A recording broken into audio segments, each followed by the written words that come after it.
marriage. That's great.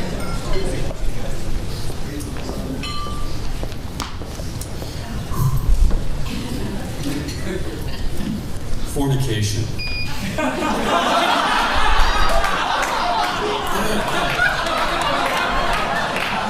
Excuse me. For an occasion such as this.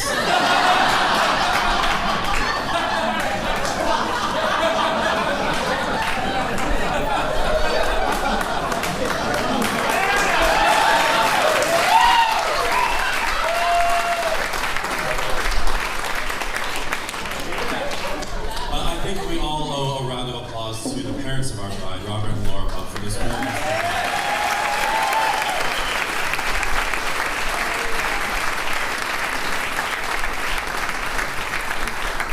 And you don't know it yet, but my dad, Bob, has donated a whole bunch of crappy but free wine. So special thanks to him.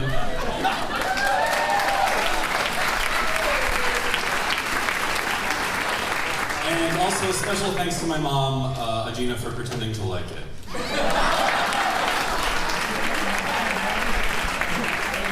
So my name is Jeremy, I'm Chris's brother. I'm standing up here tonight representing the category for Best Man. Although it's quite an honor because I'm not really the best man, I'm just kind of a good guy. The true best man tonight is my brother Chris.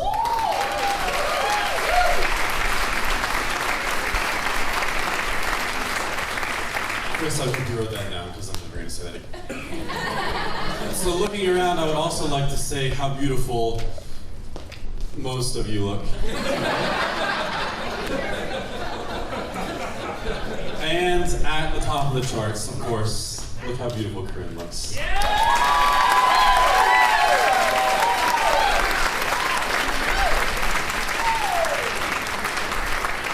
Corinne, you are actually making Chris look good.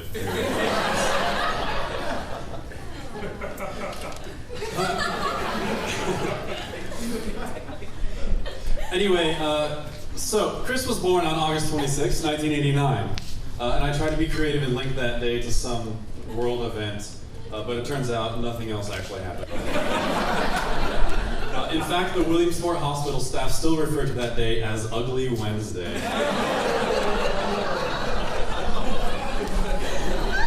And unfortunately, Chris was a slow starter. He was different than all the other 5-year-olds in kindergarten at Loyal Sock. He was 11. And speaking of special, I have a whole bunch of really great memories of Chris, one of which that stands out is Chris doing his Michael Jackson impersonation. Now, Corinne, listen up, because this gets really good. Chris was infamous, yes. As a kid, he would strap on his black shoes and his white socks and his one white glove and would dance around the living room to Michael Jackson music, crotch grab and all. He would do it, and it was precious, I guarantee you. So we had great times growing up. We would go all sorts of places. We would spend time going outside, playing with our pets. I have another childhood memory of us chasing rabbits with salt shakers. We just have to thank Uncle Stefan for that one. And I'm not going to explain it because it's too humiliating, so please ask him if you really feel the need to. We would play basketball and our friends. We would play video games, much to our parents' dismay. And of course, I always had to fulfill my need to beat my younger brother relentlessly growing up until he either cried or bled or both. So we did fight a lot as kids. I think we've gotten a little bit better about that now. We fought a lot on the way to California and back in the back of the family truckster, all the way to Prince Edward Island and back, on the plane to Singapore and back. We went a lot of places and we were commonly referred to as the Griswolds. So I'm not sure if you're familiar with these movies or not. But Chris, being the youngest, was always Russ. My dad was, of course, Clark. Mom was Ellen. Yeah, and I was always left with Audrey. Yeah.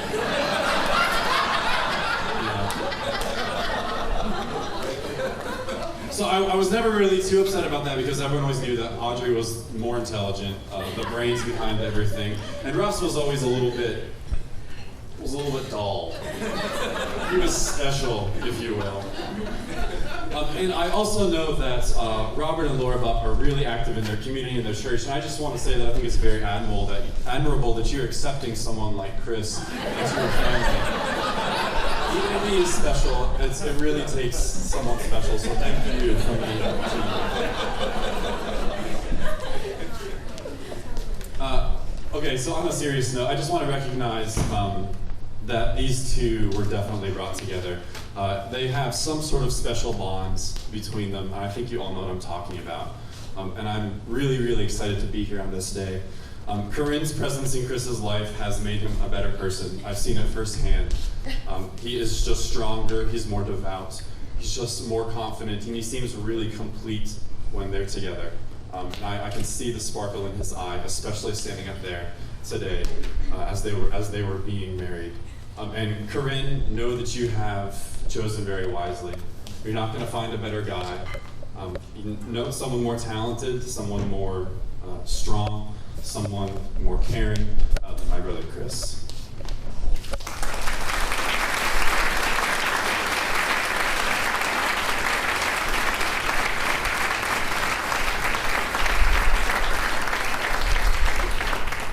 So I would like to invite you all to raise your glasses. So this is to Chris and Corinne on their special day, and in hopes that, and we know that we will be back here in 50 years celebrating their anniversaries. To Chris and Corinne.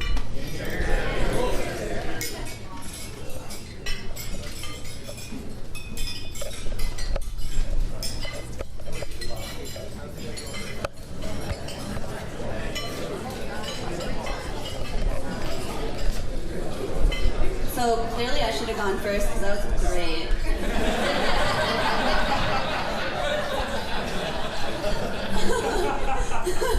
Well, first of all, I would like to thank Corinne and Chris, of course, and their families for allowing me to be part of this day. It was so much fun and will continue to be so much fun. And also thank you for giving me this microphone and letting me do this because, oof.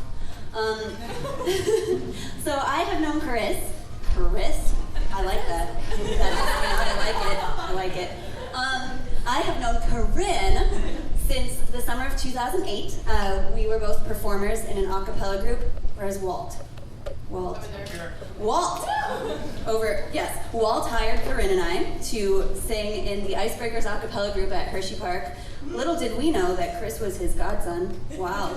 But, so Corinne and I met at Hershey Park, and we actually did not like each other at first. We just didn't. We did not get along. And Corinne was she was a completely different person than she is now.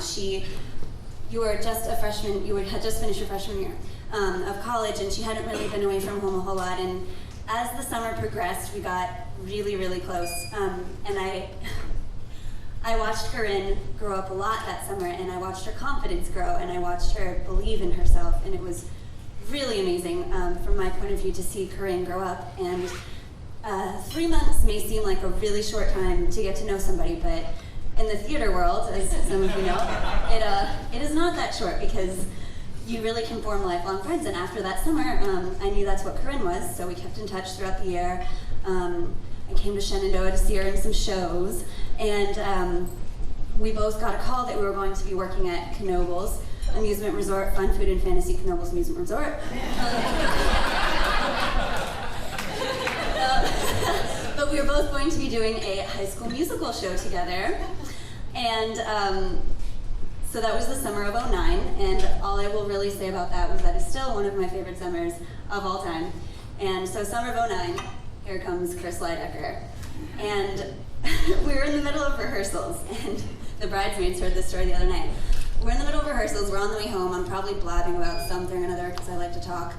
And Corinne turns to me and she just has this look on her face and she goes, Adrian, I think she closed her eyes even because she was so scared to say this. She goes, if I tell you something, will you promise not to tell anyone? And I promise not to act on it. And And I was like, oh, what did she do? What's wrong? And so I was like, yes, Corinne, I won't say anything. And she goes, the drummer is really cute.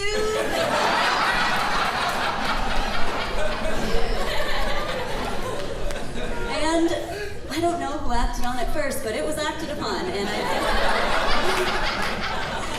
I think we can all agree that that was a very good decision. And I also had the very distinct pleasure to get to know Chris very well that summer. And they fit. They definitely fit each other. They're soulmates. When they look at each other, when they look at each other, you can just tell that they were meant to be together. And I was even saying to my boyfriend the other day, did you see them at rehearsal? He was holding her hand, he was rubbing her hand, he was asking her if she was okay. And it's just a beautiful thing to watch you care for my Corinne, my goop. And I'm really glad that you two found each other.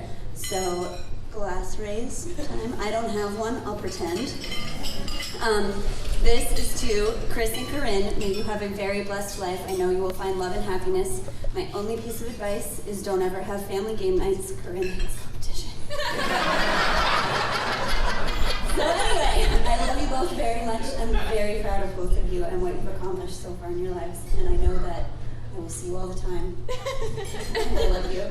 So to Chris and Corinne Leidecker.